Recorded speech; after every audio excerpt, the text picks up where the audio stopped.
তোমার মুখে, মরলে খাওয়াও পাড়ার লোক ডেকে, ও বুখা মন মরলে খাওয়াও পাড়ার লোক ডেকে। মাসে মাসে কত টাকা তুমি ব্যাংকে রাখো জমা, আর বাড়ি বাড়ি ভিক্ষা করে তোমার মা বাবা, হায় রে তোমার মা বাবা, ঠিক না ভাই? মাসে মাসে কত টাকা তুমি ব্যাংকে রাখো জমা, আর বাড়ি বাড়ি ভিক্ষা করে তোমার মা বাবা, হায় রে তোমার মা বাবা। তোমার বউয়ের হাতে সোনার বালা, তোমার বউয়ের কানে সোনারি দুল, দিন যায় তার কত সুখে, মরলে খাওয়াও পাড়ার লোক ডেকে, ও বোকা মন মরলে খাওয়াও পাড়ার লোক ডেকে। জুড়ে বলি নাউজুবিল্লাহ। এই জন্য মা বাবা থাকা অবস্থায় তার যদি তুমি 10টা টাকা দাও, তোমার ওই 10 টাকা থাকা অবস্থায় 10 কোটি টাকার চাইতে সমান। আর মারা যাওয়ার পরে তুমি 10 কোটি টাকা ব্যয় করেছো, তোমার 10 টাকার কোনো মূল্য নাই। রাসূল সাল্লাল্লাহু আলাইহি ওয়াসাল্লাম বলেন, মা বাবা হলেন মুস্তাজাবুদ দাওয়া। মা বাবা সন্তানের জন্য যে দোয়া করবে, বদ দোয়া করলে বদ দোয়া কবুল, আর নেক দোয়া করলে নেক দোয়া কবুল। বলে সুবহানাল্লাহ। মা বাবার দোয়ার কারণে অন্ধ সন্তানের চোখ ভালো হয়ে যায়। একটা ঘটনা হযরতে ইমাম বুখারী রহমতুল্লাহ আলাইহি, আমরা সবাই ওনার নাম চিনি। হযরতে ইমাম বুখারীর নাম চিনি কিনা চিনি না? হযরত ইমাম বুখারী, যিনি বুখারী শরীফ লিখছেন, হাজার হাজার হাদিস তিনি সংগ্রহ করেছেন, সংকলন করেছেন, ওই ইমাম বুখারী রহমতুল্লাহ আলাইহি এত এত ইলমের সাগর আল্লাহ তাআলা ওনাকে দান করেছেন, কিন্তু উনি প্রথম অবস্থায় অন্ধ ছিলেন, চোখে ভালো করে দেখতেন না। চোখে ভালো করে দেখতেন না, ওনার চক্ষুরা অন্ধ ছিল, একটু একটু দেখতে পাইতেন। কিন্তু ওনার মার বড় আফসোস যে আমার সন্তানটাকে আমি বড় আলেম বানাবো, কোরআনের হাফিজ বানাবো, মুহাদ্দিস বানাবো, শাইখুল হাদিস বানাবো, কিন্তু সন্তানের চোখ তো অন্ধ, ভালো করে লেখা দেখতে পারে না, কোরআনের পড়া করতে পারে না। এমন অবস্থায় সন্তানদের ভালো আলেম বানানো সম্ভব নেই, সম্ভব না। এই জন্য হযরত ইমাম বুখারী রহমতুল্লাহ আলাইহির মা রাত্রের বেলায় আল্লাহ রাব্বুল আলামিনের কাছে মোনাজাত শুরু করে দিলেন। বলে সুবহানাল্লাহ। হযরত ইমাম বুখারী রহমতুল্লাহ আলাইহির আম্মা গভীর রাতে তাহাজ্জুদের নামাজ পড়ে, তাহাজ্জুদের জায়নামাজের মধ্যে বসে আল্লাহ রাব্বুল আলামিনের কাছে কান্নাকাটি শুরু করে দিলেন। প্রভু হে, আমার বড় আশা, আমার বড় আকাঙ্ক্ষা, আমার সন্তান যারা আমি বড় আল্লাহওয়ালা বানাতে চাই, বড় আলেম বানাতে চাই, মুহাদ্দিস বানাতে চাই, আমার সন্তানটারে শাইখুল হাদিস বানাতে চাই।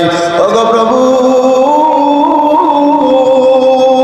আল্লাহ, তুমি তো ডাক্তারের ডাক্তার, আল্লাহ তুমি তো বড় কবিরাজের কবিরাজ, তুমি তো বাদশার বাদশা, তোমার কাছে কোনো কিছু সম্ভবের না। ওগো প্রভু, আমার সন্তান চোখে দেখে না, আমার সন্তানের চক্ষুটা ভালো করে দেন। মার দোয়ার বরকতে আল্লাহ রাব্বুল আলামিন হযরত ইমাম বুখারীর 2টা চক্ষু ভালো করে দিয়েছে। আরো জোরে বলি সুবহানাল্লাহ। হযরত বুখারী রহমতুল্লাহ মা যখন তাহাজ্জুদের নামাজ পড়া শেষ করলেন, সকালবেলা ইমাম বুখারী রহমতুল্লাহ আলাইহি মক্তবে যাওয়ার জন্য ফায়দা খুঁজতেছেন, আমপারা খুঁজতেছেন, কোরআন শরীফ খুঁজতেছেন। প্রতিদিন মা তার সন্তানের কাছে কোরআন শরীফটা নিয়ে দেয়, প্রতিদিন মা সন্তানের কাছে ফায়দাটা নিয়ে দেয়। আজকে ইমামে বুখারী ঘুম থেকে উঠে দেখেন ওনার 2টা চক্ষু ভালো হয়ে গেছে, সূর্যের আলো তিনি স্পষ্ট দেখতে পাইতেছেন। নিজের হাত দিয়া কোরআন শরীফটাকে আনলেন, মায়ের কাছে গেলেন, মা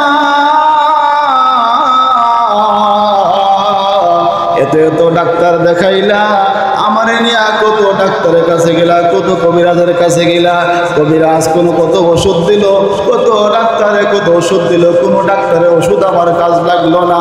ওগো মা, রাত্রের বেলায় তুমি কোন ডাক্তারের কাছে গেছিলা, যে ডাক্তার কোনো ক্যাপসুল দিল না, যে ডাক্তার কোনো ইঞ্জেকশন দিল না, ওই ডাক্তারের কাছে যাওয়ার পরে আমার দুইটা চক্ষু ভালো হয়ে গেছে।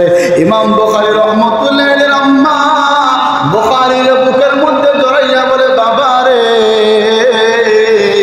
দুনিয়ার ডাক্তারের চাইতে বড় ডাক্তার, দুনিয়ার বাচ্চার চাইতে বড় বাচ্চা, দুনিয়ার ধনীর চাইতে ধনী যেই আল্লাহ রাব্বুল আলামিন আপনার আমার মহান আল্লাহ, ওই আল্লাহ রাব্বুল আলামিন আমি মা হইয়া সন্তানের জন্য দোয়া করেছি, মোনাজাত করেছি, আল্লাহ রাব্বুল আলামিন আমার দোয়া ফিরায় দেয় নাই, আমার মোনাজাতের কারণে আল্লাহ তোমার দুইটা চক্ষু ভালো করে দিয়েছে।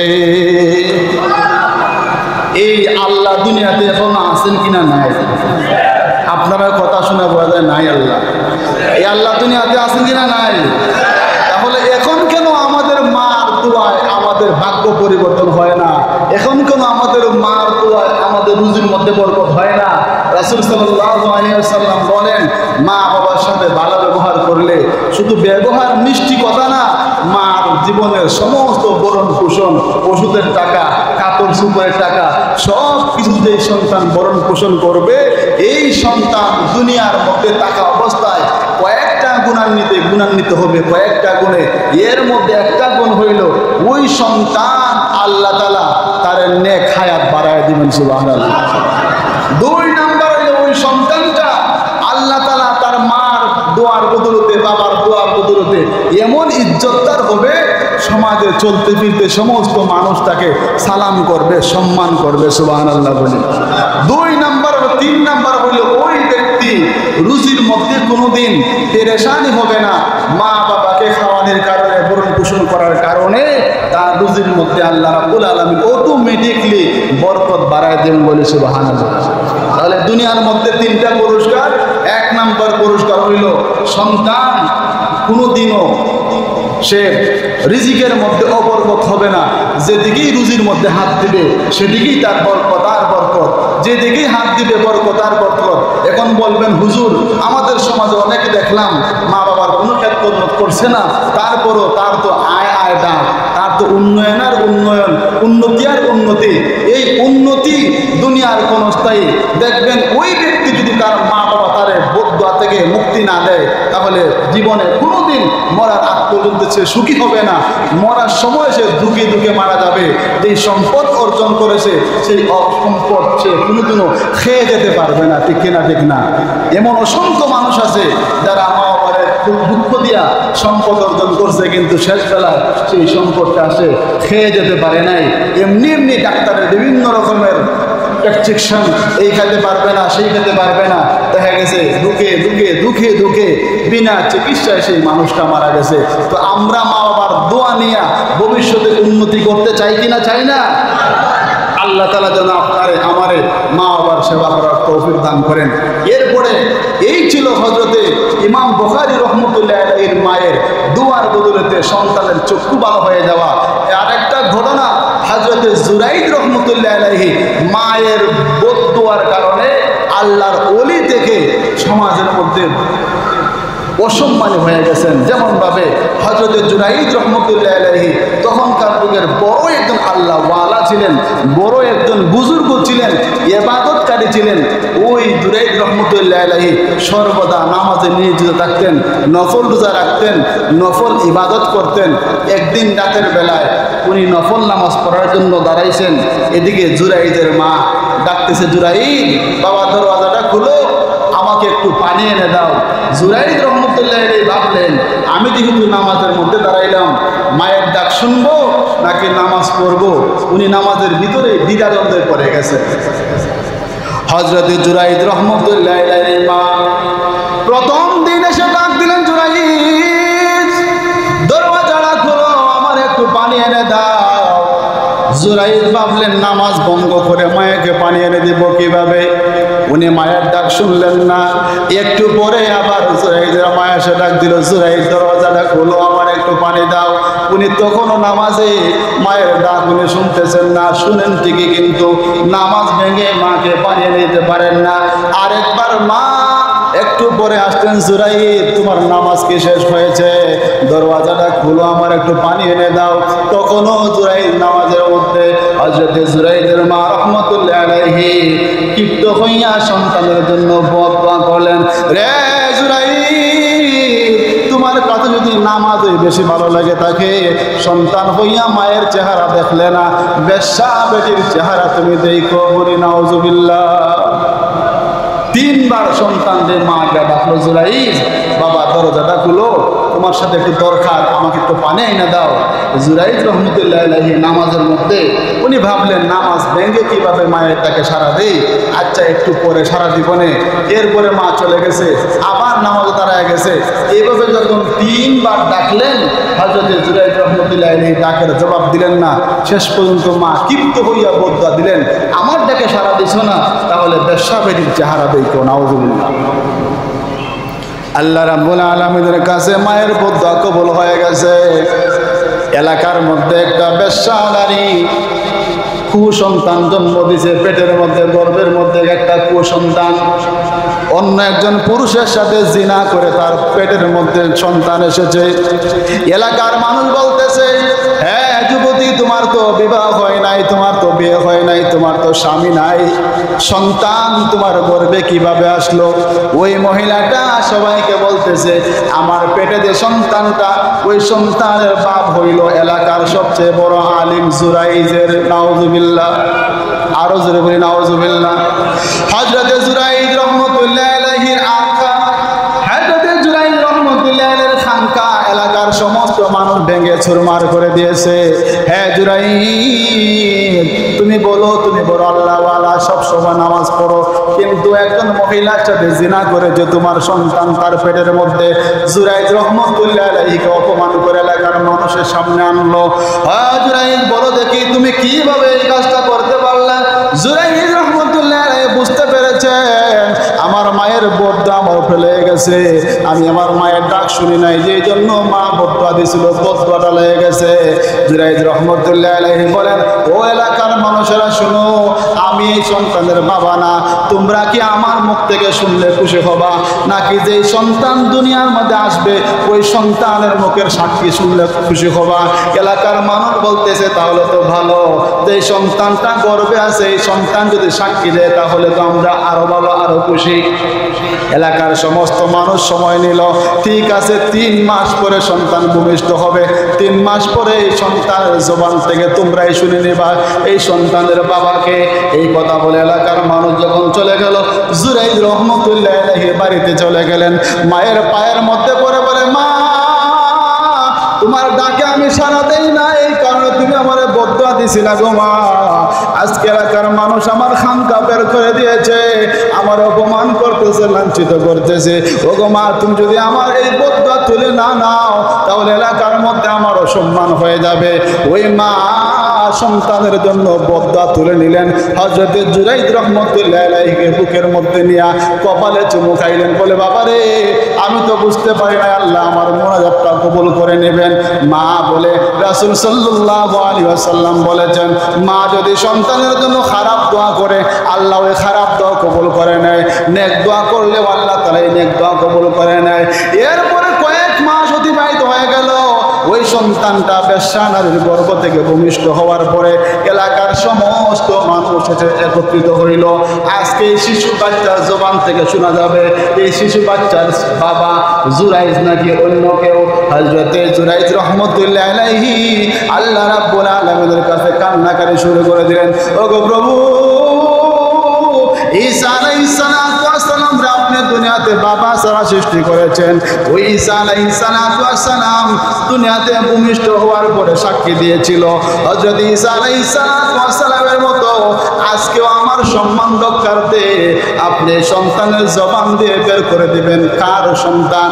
সমস্ত মানুষ যখন একত্রিত হয়ে গেল, ওইদিকে জুরাইজের মাও তারা মাফ করে দিল। এবার সন্তানটা ছোট বাচ্চা চিৎকার করে বলতেছে, এলাকার মানুষেরা শুনো রে, ওই যে তোমরা জুরাইজকে অপবাদ দিতেছ, জুরাইজকে দোষাদোষ করতেছ, শোনো শোনো শোনো, এই জুরাইজ আমার বাবা না, আমার বাবা হইল একজন রাখাল, আমার বাবা রাখাল জুরাইজ আমার বাবা না, জুরাইজ নিষ্পাপ আল্লাহর ওলি। হযরত জুরাইজ রাহমাতুল্লাহ আলাইহির মায়ের বদুয়ার কারণে আল্লাহ তাআলা তারে অপমান করছে। এই আল্লাহ এখনো আছে কিনা? নাই। এই আল্লাহর কাছে যদি বর্তমান কোনো মা যদি বলে, আল্লাহ আমার সন্তানকে তুমি গাড়ির তলে ফালায় মাইরো, আমারে দুঃখ দেয়, কষ্ট দেয়, তারে তুমি মাফ করিও না, তারে জাহান্নামের আগুনে ফালাইও। রাসূল বলেন, মা বাবা হইল মুস্তাজাব দাওয়ার মতো। তারা যদি দোয়া করে, বদদোয়াটাও আল্লাহ কবুল করে, নেক দোয়াটাও আল্লাহ কবুল করে। তাহলে আমরা কি মা বাবার কাছ থেকে বদদোয়া পাইতে চাই না নেক দোয়া পাইতে চাই? নেক দোয়া পাইতে চাইলে মা বাবার খেদমত করা লাগবে কিনা? লাগবে না? নাকি মারা যাওয়ার পরে 5 ভাই 100 টাকা 200 টাকা তুইলা 500 টাকা তুইলা সিন্নি কইরা বছরে একবার 40 বছরে একবার সিন্নি করলেই মা বাবার এই হক আদায় হয়ে যাবে, নাকি দুনিয়াতে থাকা অবস্থা আদায় করতে হবে? এই জন্য রাসূল সাল্লাল্লাহু আলাইহি ওয়াসাল্লাম মা বাবার জন্য বিশেষভাবে মুনাজাত করার জন্য, বিশেষভাবে মর্যাদা দেওয়ার জন্য, সম্মান করার জন্য উম্মতে মুহাম্মদীকে তাগিদ দিয়েছেন যে, উম্মতেরা তোমরা যদি তোমার মা বাবার সাথে খারাপ ব্যবহার করো, তুমি যতই আমল করো, ইবাদত করো, তোমার সমস্ত আমল ইবাদত শেষ হয়ে যাবে। রাসূল বলেন, তোমার বাবা যদি হিন্দু হয়, কাফির হয়, খ্রিস্টান হয় তোমার বাবা, তবু তুমি তোমার বাবার সাথে সুন্দর ব্যবহার করো, ভালো ব্যবহার করো, বাবার বরণ পোষণের দায়িত্ব নাও। বলে সুবহানাল্লাহ।